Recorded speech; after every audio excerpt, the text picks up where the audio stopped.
बिस्मिल्लाहिर्रहमानिर्रहीम। अस्सलामुअलैकुम students, I hope you all are fine. Last lecture में हम लोगों ने फर्स्ट चैप्टर स्टार्ट किया था जिसका नाम था फंडामेंटल्स ऑफ केमिस्ट्री। उस लेक्चर के अंदर हमने डिस्कस किया था कि केमिस्ट्री किसे कहते हैं, साइंस किसे कहते हैं, और मैंने आपको ब्रांचेस ऑफ केमिस्ट्री के बारे में बताया था। We have just discussed about the names. तब हमने सिर्फ नाम को डिस्कस किया था कि ये ब्रांचेस होती हैं। जैसे मैंने आपको बताया था कि physical chemistry, organic, inorganic, biochemistry, nuclear chemistry, industrial chemistry, environmental chemistry, analytical chemistry, ये सारी की सारी ब्रांचेस हैं केमिस्ट्री की। तो आज से हम लोग इनको थोड़ा डिटेल के अंदर डिस्कस करेंगे ताकि आपको अच्छे से आइडिया हो कि हम किस ब्रांच ऑफ केमिस्ट्री के अंदर क्या स्टडी करते हैं। तो today we will discuss about 3 branches: physical chemistry, organic chemistry and inorganic chemistry. First of all, we will discuss about physical chemistry. Physical chemistry is basically our relationship. ये एक relationship है, एक ताल्लुक़ है। अब ताल्लुक़ या रिलेशनशिप हमेशा 2 चीज़ों के दरमियान में होता है। तो ये किन 2 चीज़ों के दरमियान है? It's a relationship between composition and physical properties. ये कंपोजिशन और फिज़िकल प्रॉपर्टीज़ के दरमियान रिलेशनशिप है। अब लास्ट लेक्चर के अंदर हमने कंपोजिशन को अच्छे से डिस्कस किया था। कंपोजिशन मींस कॉन्स्टिट्यूएंट्स और ingredients by which thing is made, यानी कि कोई भी चीज़ किस किस चीज़ से मिलकर बनी है वो उसकी कंपोजिशन कहलाती है। जैसे हमने लास्ट लेक्चर में डिस्कस किया था कि वाटर जो है वो हाइड्रोजन और ऑक्सीजन से मिलकर बनता है, तो उसकी कंपोजिशन हाइड्रोजन और ऑक्सीजन है। इस तरह हम लोग ये कहते हैं कि जो चीज़ जिस चीज़ से मिलकर बनती है वो उसकी कंपोजिशन कहलाती है। एंड फिज़िकल प्रॉपर्टीज़ बच्चों ऐसी प्रॉपर्टीज़ होती हैं जिनको हम अपनी 5 सेंसेस, जैसे विजन है, हेयरिंग है, टच है, टेस्ट है, स्मेल है, इन 5 सेंसेस से हम उन प्रॉपर्टीज़ को बता सकते हैं। फॉर एग्ज़ाम्पल, किसी चीज़ का कलर हम देखकर बता सकते हैं, उसका टेस्ट चख कर बता सकते हैं, उसका मेल्टिंग पॉइंट, बॉइलिंग पॉइंट, ये सारी की सारी चीज़ें हम अपनी 5 सेंसेस से फील करके बता सकते हैं। ऐसी प्रॉपर्टीज़ फ़िज़िकल प्रॉपर्टीज़ कहलाती हैं। तो फ़िज़िकल केमिस्ट्री के अंदर हम रिलेशनशिप पढ़ते हैं कंपोजिशन और फिज़िकल प्रॉपर्टीज़ का, यानी कि फ़िज़िकल प्रॉपर्टीज़ का कंपोजिशन के साथ क्या ताल्लुक़ है। फॉर एग्ज़ाम्पल, अगर किसी चीज़ की कंपोजिशन हम चेंज करते हैं तो उसका फ़िज़िकल प्रॉपर्टीज़ पर क्या असर पड़ता है। जैसे वाटर की एग्ज़ाम्पल पड़ी थी, तो हाइड्रोजन और ऑक्सीजन की अगर हम कंसनट्रेशन को चेंज करेंगे, यानी कि हाइड्रोजन और ऑक्सीजन की मिकदार को या उनकी तादाद को बढ़ाएंगे या कम करेंगे, तो उससे फ़िज़िकल प्रॉपर्टीज़ पर क्या असर पड़ेगा या कैसा असर पड़ेगा। ये सारी की सारी चीज़ें हम फ़िज़िकल केमिस्ट्री के अंदर डिस्कस करते हैं। तो फ़िज़िकल केमिस्ट्री की डेफिनेशन हम यूँ कर सकते हैं: द ब्रांच ऑफ केमिस्ट्री की ऐसी branch that deals with the relationship, जो कि रिलेशनशिप के साथ ताल्लुक़ रखती है, between the composition and physical properties, composition और फिज़िकल प्रॉपर्टीज़ ऑफ मैटर की, along with changes in them, और उसके साथ इसके अंदर जो जो चेंजेस आती हैं। यानी कि केमिस्ट्री की वो ब्रांच जो कि कंपोजिशन और फिज़िकल प्रॉपर्टीज़ के रिश्ते को बताती है, उसके दरमियान ताल्लुक़ को बताती है, और कंपोजिशन के चेंज होने से फ़िज़िकल प्रॉपर्टीज़ कैसे चेंज होती हैं ये बताती है। इसलिए लिखा है along with the changes in them, यानी कि उसके अंदर क्या क्या चेंज आता है वो भी इसके अंदर डिस्कस किया जाता है। अब फिज़िकल केमिस्ट्री को समझने के लिए यहाँ पर एक एग्जांपल है कि हम लोगों ने यहाँ पर 2 चीज़ें डिस्कस की हैं, एक कंपोजिशन और दूसरी फ़िज़िकल प्रॉपर्टीज़। अगर कंपोजिशन की बात करें तो हम वाटर की ही एग्जांपल ले लेते हैं, विच फार्मूला इज़ H2O। तो फार्मूले से पता चल रहा है कि ये किस किस से मिलकर बना है, हाइड्रोजन एंड ऑक्सीजन से मिलकर बना है। फ़िज़िकल प्रॉपर्टीज़ के अंदर हम एग्जांपल ले लेते हैं मेल्टिंग पॉइंट और बॉइलिंग पॉइंट की। अब हम लोग ये देखेंगे कि कंपोजिशन जो है वो हाइड्रोजन और ऑक्सीजन है वाटर की। अगर हम हाइड्रोजन और ऑक्सीजन को चेंज करें तो मेल्टिंग पॉइंट और बॉइलिंग पॉइंट पर क्या असर होगा, यानी कि मेल्टिंग पॉइंट और बॉइलिंग पॉइंट चेंज होंगे। ठीक है, इस तरीके से हम लोग फ़िज़िकल प्रॉपर्टीज़ को डिस्कस करते हैं कंपोजिशन के साथ कि अगर हम कंपोजिशन को चेंज करें तो फिज़िकल प्रॉपर्टीज़ के ऊपर क्या असर होता है, उसके टेस्ट पर, उसके कलर पर, मेल्टिंग पॉइंट पर, बॉइलिंग पॉइंट पर क्या क्या असर होता है। ये सब कुछ हम फिज़िकल प्रॉपर्टीज़ के अंदर, फिज़िकल केमिस्ट्री के अंदर डिस्कस करते हैं। अब हर ब्रांच ऑफ केमिस्ट्री के कुछ ना कुछ फ़ायदे हैं। ज़ाहिर स्टडी की जा रही है तो वो हमें कोई ना कोई फ़ायदा देती है। तो सबसे पहले जो केमिस्ट्री, फिज़िकल केमिस्ट्री हमारी हेल्प करती है वो स्ट्रक्चर ऑफ एटम की स्टडी में हमारी हेल्प करती है। We can study about structure of atom. हम एटम के स्ट्रक्चर के बारे में आराम से इंफॉर्मेशन ले सकते हैं। जैसे मैंने आपको कंपोजिशन का बताया था कि किस किस चीज़ से मिलकर बनती है, तो हम बता सकते हैं कि एटम के स्ट्रक्चर के अंदर क्या क्या चीज़ है, इलेक्ट्रॉन है, प्रोटॉन है, न्यूट्रॉन है। फिज़िकल केमिस्ट्री की हेल्प से हम ये सारी चीज़ें बता सकते हैं। फॉर्मेशन ऑफ मॉलिक्यूल के अंदर फिज़िकल केमिस्ट्री की एप्लीकेशन है कि कोई मॉलिक्यूल कैसा बना, किससे मिलकर बना, ये सब कुछ डिस्कस करते हैं। नेक्स्ट हम गैसेस, लिक्विड और सॉलिड के बिहेवियर के बारे में पता करते हैं कि सॉलिड, लिक्विड और गैसेस की कैसे बिहेवियर है। अगर हम कंपोजिशन को चेंज करते हैं तो सॉलिड, लिक्विड और गैसेस पर क्या असर पड़ता है, कैसे असर पड़ता है। फिर हम टेम्परेचर का इफ़ेक्ट बता सकते हैं, मैटर के ऊपर टेम्परेचर का क्या इफ़ेक्ट है, कितना इफ़ेक्ट है, ये बता सकते हैं।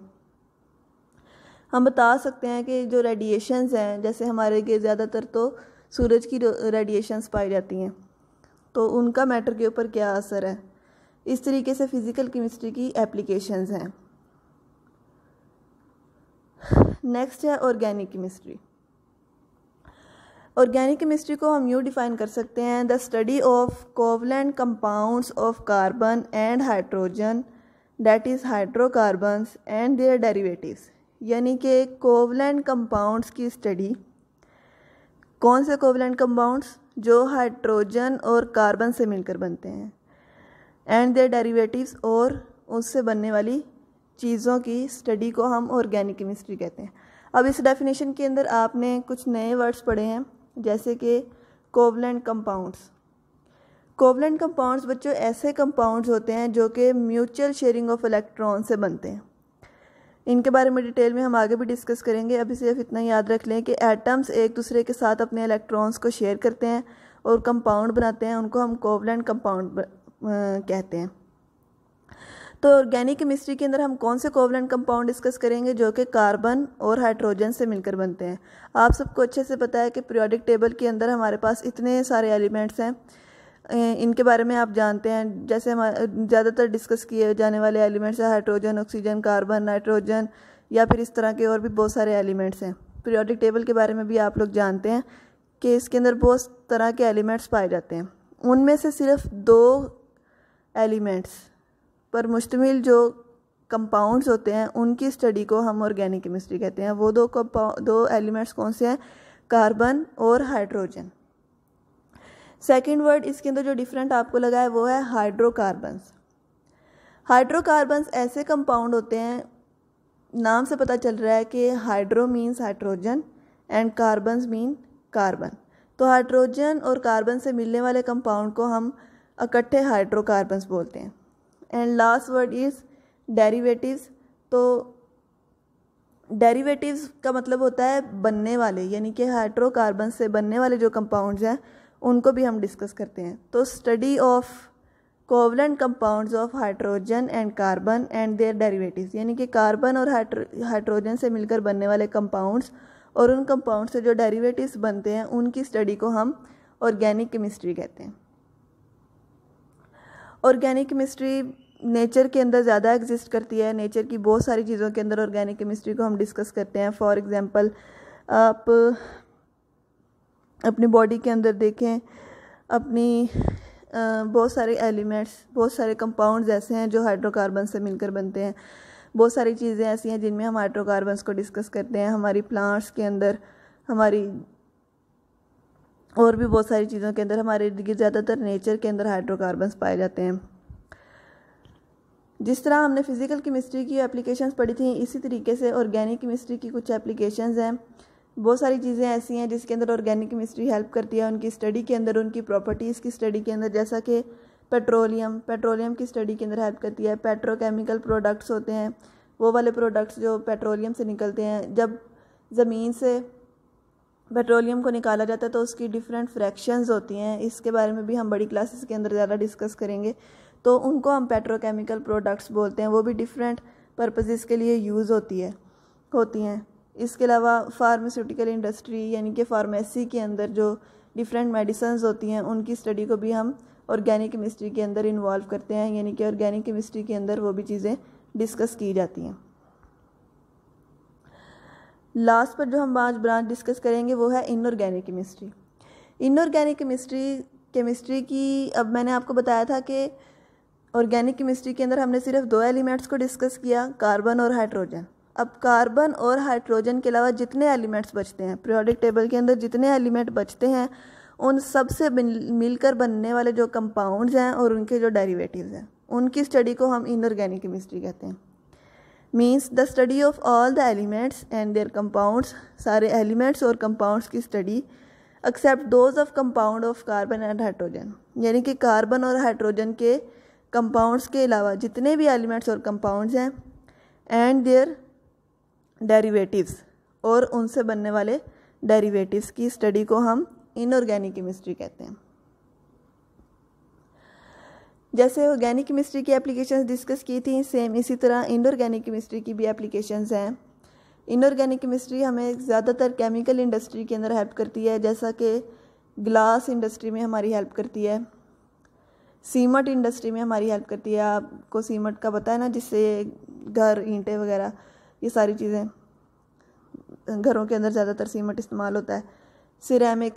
सिरेमिक्स भी एक मटेरियल है जिससे डिफरेंट प्रोडक्ट्स बनती हैं, जैसा कि बर्तन साजी के अंदर भी ये यूज़ होता है, बर्तन बनाने के लिए यूज़ होता है। या फिर मेटलर्जी के अंदर इसकी एप्लीकेशन है। मेटलर्जी बच्चों एक प्रोसेस का नाम है जिससे ज़मीन से जो ओर निकलती है, यानी कि जब हम मेटल को ज़मीन से निकालते हैं, कोई भी मेटल है, तो वो जिस शक्ल के अंदर निकलती है ना, उसको हम ओर बोलते हैं। तो उस ओर में से उस मेटल को अलग किया जाता है, यानी कि जब वो निकलती है तो ज़ाहिर है वो प्योर फॉर्म के अंदर नहीं होती, वो जिस फॉर्म के अंदर होती है ना, उसको हम लोग ओर बोलते हैं। और उस ओर में से मेटल को एक्सट्रैक्ट किया जाता है, और जिस तरीके से एक्सट्रैक्ट किया जाता है उसको हम मेटलर्जी बोलते हैं। तो इन सारी की सारी केमिकल इंडस्ट्रीज़ के अंदर हमारी जो है इनऑर्गेनिक केमिस्ट्री हमारी हेल्प करती है। अब मैंने आपको कहा कि कार्बन और हाइड्रोजन के अलावा जितने भी एलिमेंट्स हैं, अब उन एलिमेंट्स के अंदर मेटल्स भी आती हैं, जैसे जिंक है, क्रोमियम है, आयरन है, गोल्ड है। तो जब मेटल्स को एक्सट्रैक्ट किया जाता है तो वो सारी की सारी इनऑर्गेनिक केमिस्ट्री के अंदर डिस्कस की जाती हैं, उसकी प्रॉपर्टीज़ भी डिस्कस की जाती हैं, उसकी एक्सट्रैक्शन भी डिस्कस की जाती है, और जिस प्रोसेस से उसको एक्सट्रैक्ट किया जाता है यानी कि निकाला जाता है, उसको हम क्या बोलते हैं, मेटलर्जी बोलते हैं। इन सारी ब्रांचेस के अंदर केमिस्ट्री हमारी हेल्प करती है। तो यही 3 डेफिनेशंस हमने डिस्कस करनी थी। फिज़िकल केमिस्ट्री के अंदर हमने रिलेशनशिप को पढ़ा between composition and physical properties.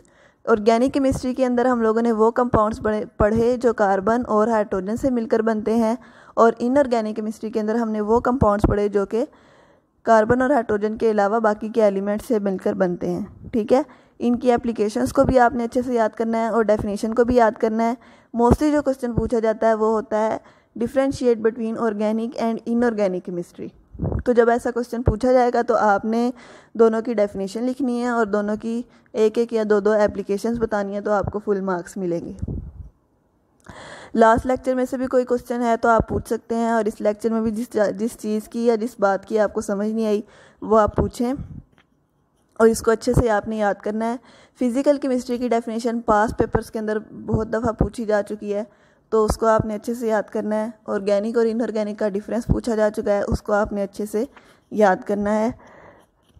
उम्मीद है कि आपको सब बातों की समझ आई होगी। जिस बात की समझ नहीं आई वो आप ग्रुप के अंदर पूछ लें, कोई भी किसी किस्म की कन्फ्यूजन हो तो वह आप पूछ लें।